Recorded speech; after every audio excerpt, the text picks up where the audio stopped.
Hello out there, all my friends in booktube land. Welcome to another episode of Tristan and the Classics, and boy do I have a treat for you today.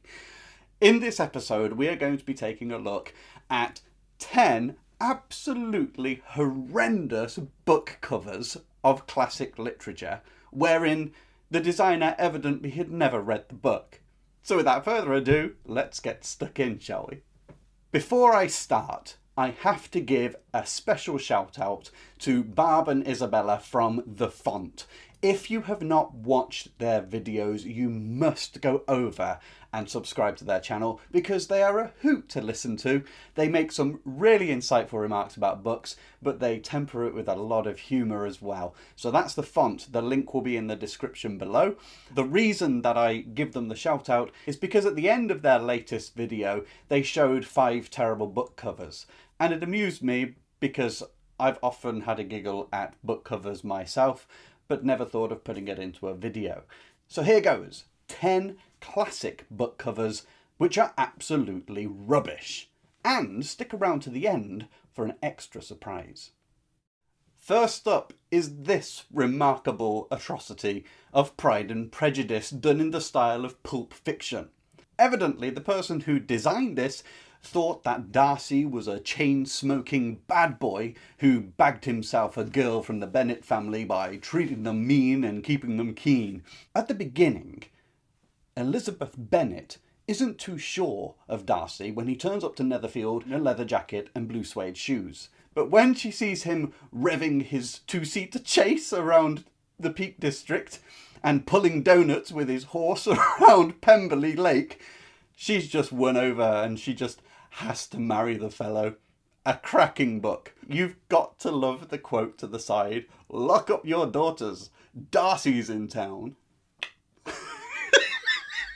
I wonder how many kids bought this book and were absolutely disappointed with it. It just didn't live up to expectations.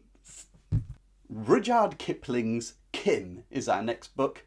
That delightful, moving tale of the young Indian boy who meets the priest, the Lama, and goes on their adventure and becomes a spy for the British Army. Or, as this cover designer thought, it was Kim, the knock-kneed, pigeon-toed tattoo addict who stalks the back alleyways of Newcastle upon Tyne with her ear-piercing kit, looking for her next victim. I would love to read a book that actually matches what this says. Can you imagine what Mr. Kipling would have said about this? You can just see the designer right now, can't you? Kim! Oh, I know a girl called Kim. Yes, leave it to me. That's number 2. Thomas Hardy's lovely A Pair of Blue Eyes was almost ruined on release by this faulty book cover. Have you spotted what's wrong with it? That's right. Instead of a pair of blue eyes, we have a blue-eyed Cyclops. No, no, no, said the editor. We definitely need something else. This is rubbish. So they came up with the next best thing. Yes, this is just the ticket. Kittens. We all know that's what the book's about. 5 little kittens and the mystery of who did the naughty in the corner of the kitchen by the tumble dryer. So that was number 3. You may be thinking these are actually made up book covers. I wish they were, but they are actually covers. They are verifiable as being sold, and some of them are e-reader book covers. But what's worse is the next one, which happens to be one of my favourites. This cover was made by none other than Wordsworth Classics, someone whom I have lampooned about their book cover designs before, particularly Crime and Punishment. But this one almost takes the biscuit. The Iliad. The Mills and Boons version.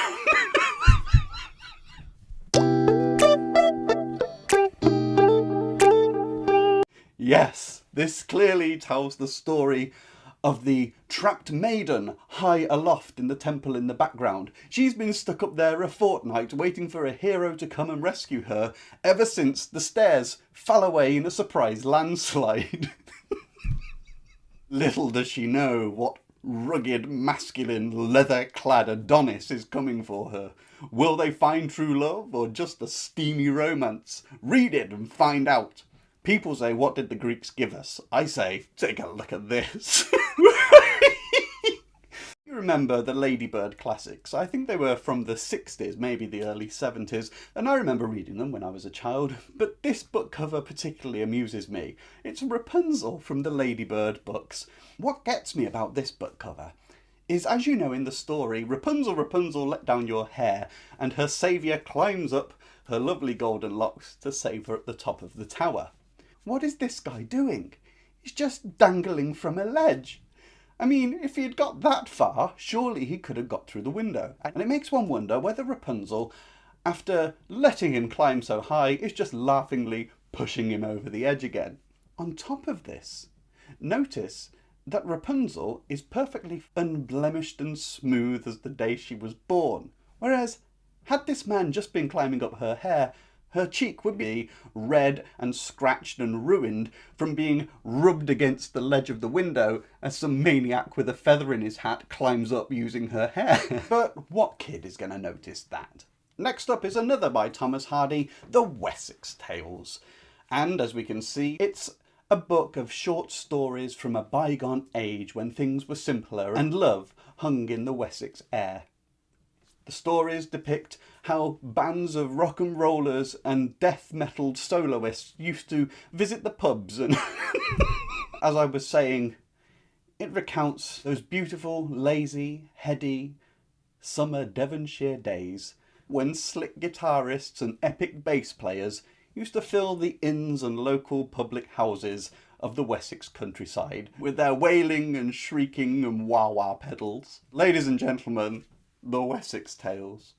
I remember reading Huckleberry Finn a long time ago, the delightful adventures of Huck and his friend making their journey down the Mississippi River. However, one of the escapades that completely slipped my mind was this one, which proudly stands as the frontispiece for the Huckleberry Finn book. I had to rack my brain for a while and then I remembered. Of course, that's the story about the girl with chronic shoulder arthritis who could never get dressed and almost died of thirst because every time someone put a jug in her hand, she emptied it on the floor. This delightful masterpiece is from Vexin Books, who got it into their mind that if they started putting nude pictures on the front of books, people might actually buy them. Do you know they even did this with the Bible? I think it's time for another of my favourite company Wordsworth classics, Dracula. Now, Dracula, as we know, is that blood-sucking vampire who goes about terrorising Transylvania. Not according to Wordsworth classics. Here we find Dennis Dracula, a man with an incredibly low blood count, who is constantly tormented and teased for his looks by the local children. Thinking life couldn't get any worse after the blow-dry accident which removed the top of the hood from his parka and all of his hair, Dennis is now stalked by the press. This is one of the photographs as they've just turned up behind him. If Bram Stoker had heard this storyline, I'm sure he would have considered his own work absolute tosh. But I did promise you something a little extra. I couldn't help myself going through all of these disasters from the art department without thinking, I wonder if I could create some good ebook covers which really capture the theme of a classic and tell its story all in one shot. And so, here are 5 of my own. Can I just say, if you enjoy classic books, classic literature, going deep in them, but also having a giggle as well, hit the subscribe button and please hit the like, as that helps me very, very much. I really appreciate all of your help. Now, back to these 5 book covers of my own design. My first book, and I was quite proud of this, is Persuasion by Jane Austen. It recounts the tale of Anne, who, convinced by her friends not to go into marriage straight away, allows the love of her life to disappear to sea for many, many years. When he finally returns, looking and sounding somewhat indifferent, Anne is determined to persuade him never to leave her again. Next up is that book which caused a massive social movement highlighting a problem in Victoria, England. It is, of course, Charles Dickens' Oliver Twist. Oliver Twist is a poor orphan boy who leaves the workhouse only to get sucked into the dark underground of Victorian dance-offs.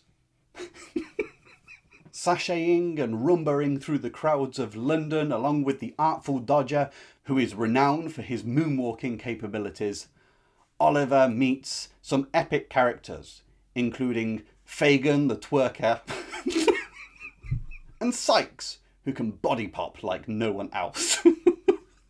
Another book I thought it was about time we re-rendered the cover is that 17th century classic, A Pilgrim's Progress.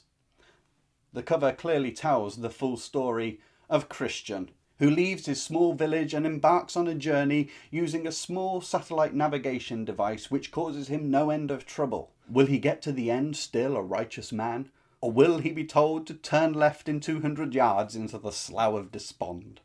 Mill on the Floss by George Eliot is an absolute cracker of a book. It recounts the moving tale of the first dental flossing movement in Venice.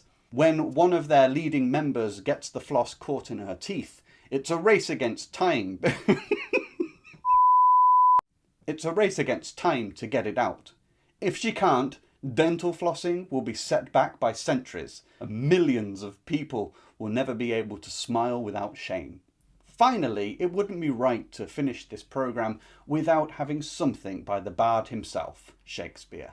And that play is the famous tragedy, Othello. Yes, the one where Shakespeare describes that hot game everyone's playing down the local pub, where you have black and white little pieces that you plop over everywhere, trying to turn each line into your colour. Things are going well as Othello and Desdemona pass a bit of time playing the game whilst waiting for the ferry to come in so they can take a jaunt to France. However, when the evil and envious Iago whispers to Othello that Desdemona is cheating, Othello loses it, and it climaxes in the famous scene in Act 4 where Othello throws the board at Desdemona leaving her with a terrible head injury. Well, I hope you enjoyed this video. Please go away and look for some of the terrible book covers that you can find. There are a lot out there. Also, if you're a booktuber and up for a bit of a task, why don't you create your own 5 book covers and share it with the rest of the world? You never know, one of us might be taken up by a publishing house to do their artwork for them. Let's face it, we can't do much worse than some of the people that are already on their payroll. Once again, I want to thank Isabella and Barb from The Font for giving me this idea. And I ask you all to go over to their channel. You will not regret it. That's all from me, and I wish you joy in your reading.